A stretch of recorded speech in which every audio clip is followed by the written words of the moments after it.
Nothing is worse than getting to the end of a marking period, looking over your report cards, and seeing something like writes and tells time to the nearest 5 minutes, and going, I didn't do anything with clocks this trimester.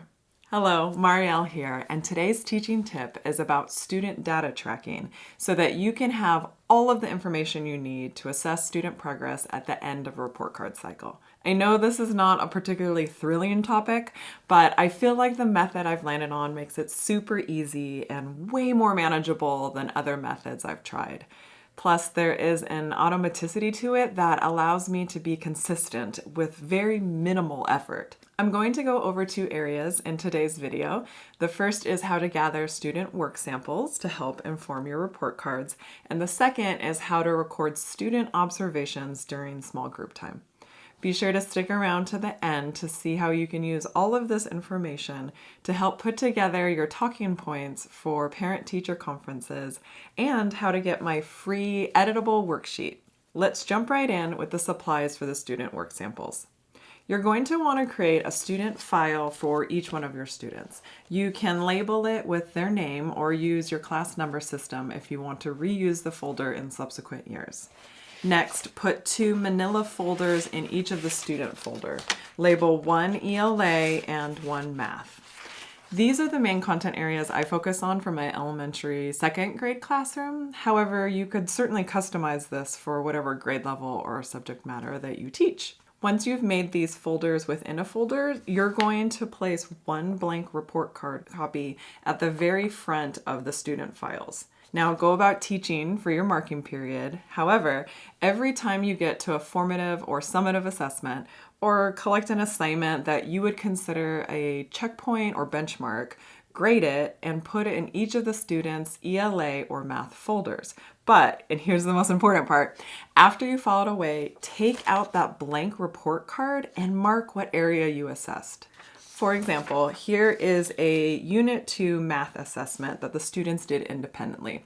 The skill this page looks at would be understands place value as composing and decomposing tens or hundreds in order to add and subtract within 100. So I would put a tally mark here, and then I would put the work sample in the math folder. You'll probably want to make sure that the piece is dated so that you can see the student's progress throughout the marking period. Every couple weeks, or even when you're doing your lesson planning, pull out the report card tracking sheet and glance at which areas you need to collect more work samples for.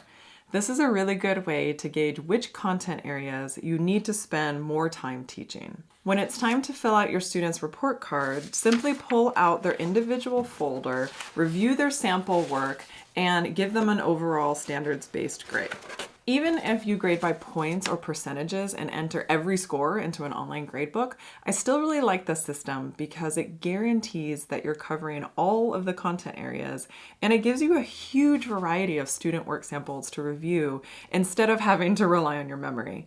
Additionally, these folders are fantastic to pull out and go over with family members during teacher conferences. Now, this system is great if you're collecting the same assignments for all the students, but what if you want to include things like observations from small group work? For example, I teach a small group phonics lesson at my teacher table, and since my second grade class has a really wide distribution of reading levels, I need to rely on my small group observations in order to reliably track student progress. I know that there are tons of beautiful online trackers and record sheets with multiple sections to fill out, with all sorts of observation and checklists, and student tracking spreadsheets and binders, but I'm going to be honest, while those look absolutely stunning, I never remember to use them, and it's just too time consuming and disruptive to pull out some huge student binder when I'm trying to teach a small group and manage the rest of my class at the same time. So here is my time-crunched solution to recording student observations. Sticky notes. Yep, just pull off one of these bad boys. Side note, literally. If you want to keep them from curling up from you, pull them from the side like this, not straight up. All you need to do is write the student's initials on the top of your note and then record your observations throughout the lesson or throughout the week. When it's full, stick it on the inside of the student's folder. This is great for things like phonics or reading observations, and for more nuanced areas like social emotional development or skills like critical thinking and communication. But you can really use it for whatever you want. So, are the folder and sticky note systems the most robust and detailed options out there? No. Are they the easiest for me to maintain and actually complete for each student? Absolutely. And can I now actually finish all my report cards during a single prep period? Probably not, because I'm having snacks and talking with my teacher besties, but in theory, I could finish them in that time if I wanted to. If your report card happens to coincide with parent-teacher conferences, or if you're just looking for a simple form to assist you with conferences, then check out my free fully editable conference notes template. It has sections for current testing levels, student highlights, skills or areas you want your students to work on and practice.